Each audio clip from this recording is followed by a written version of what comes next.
ಮಜ್ಜಿ ಮಸಾಲ. ಎಂತ ಅಡಿಗೆಯ ರುಚಿಯಾಗೋ ರಹಸ್ಯವು 20 ರೂಪಾಯಿ. ಸಚಿವ ಶಿವರಾಜ್ ತಂಗಡಗಿ ವಿರುದ್ಧ ಮತ್ತೆ ಮಾಜಿ ಶಾಸಕ ಅನ್ಸಾರಿ ಆಕ್ರೋಶ ಹೊರಹಾಕಿದ್ದಾರೆ. ತಂಗಡಗಿ ವಿರುದ್ಧ ಇಕ್ಬಾಲ್ ಅನ್ಸಾರಿ ತಮ್ಮ ಕೋಪವನ್ನು ಹೊರಹಾಕಿದ್ದಾರೆ. ತಂಗಡಗಿ ಇತಿಮಿತಿಯಲ್ಲಿ ಯೋಚನೆ ಮಾಡಿ ಹೆಜ್ಜೆ ಇಡಬೇಕು. ನೋಡಿ, ಬಹಳ ವೈಮನಸ್ಸುಗಳಿದೆ ಅಲ್ಲಿ ಕಾಂಗ್ರೆಸ್ನಲ್ಲಿ, ಕೊಪ್ಪಳದಲ್ಲಿ. ತಂಗಡಗಿ ಮತ್ತು ಹಿಟ್ನಾಳ್ ಬ್ರದರ್ಸ್ ಆಗಿರ್ಬೋದು, ಜೊತೆಗೆ ಇಕ್ಬಾಲ್ ಅನ್ಸಾರಿಗಳಿಗೆ ಆಗ್ತಾನೇ ಇಲ್ಲ. ಇತ್ತೀಚೆಗಂತೂ ಅವ್ರ ಸಂಬಂಧ ಹಳಿಸೋಗ್ಬಿಟ್ಟಿದೆ.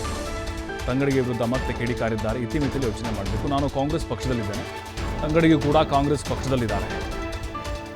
ನಾನು ಅಭ್ಯರ್ಥಿಯಾಗಿ ಸೋತಿದ್ದೇನೆ. ನಮಗೆ ಬೇಕಾದ ಅಧಿಕಾರಿಗಳನ್ನು ನಾವು ಹಾಕ್ಕೊಳ್ಳೋದು ನಮ್ಮ ಧರ್ಮ. ಅದು ಕಾರ್ಯಕರ್ತರ ಕೆಲಸ ಆಗೋಕ್ಕೆ ಅಧಿಕಾರಿಗಳನ್ನು ಹಾಕಿಕೊಳ್ಬೇಕಾಗುತ್ತೆ. ಹಣ ಮಾಡಲು ಅಧಿಕಾರಿಗಳನ್ನು ಹಾಕಿಸಿಕೊಳ್ಳೋಕ್ಕಾಗ್ತಾ ಇಲ್ಲ ಅಂತ ಕೆಲಸ ಮಾಡ್ತಾ ಇಲ್ಲ. ಇದನ್ನು ಶಿವರಾಜ್ ತಂಗಡಗಿ ಅವರು ಅರ್ಥ ಮಾಡಿಕೊಳ್ಬೇಕು.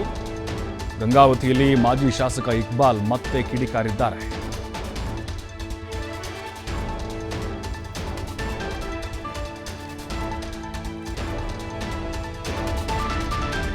ಈಗಾಗಲೇ ನಾನು ತಂಗಡಗಿಯವರ ಬಗ್ಗೆ ಹೇಳಿದ್ದೀನಿ.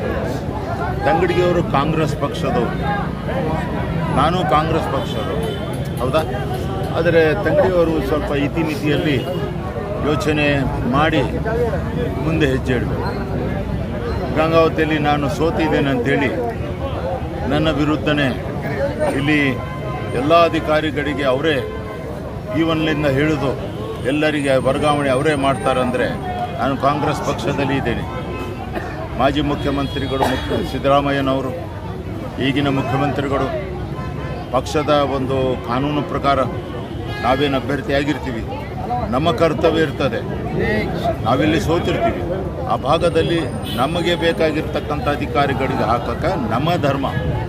ಅದರ ಮುಖಾಂತರ ನಮ್ಮ ಕಾರ್ಯಕರ್ತರು ಏನಿರ್ತಾರಲ್ಲ ಅವರಿಗೆ ಉಚಿತವಾಗಿ ಕೆಲಸ ಮಾಡಿಸ್ಕೊಳ್ಳಿಕ್ಕೆ ಅಷ್ಟೇ, ದುಡ್ಡು ಗಳಿಸ್ಲಿಕ್ಕಲ್ಲ.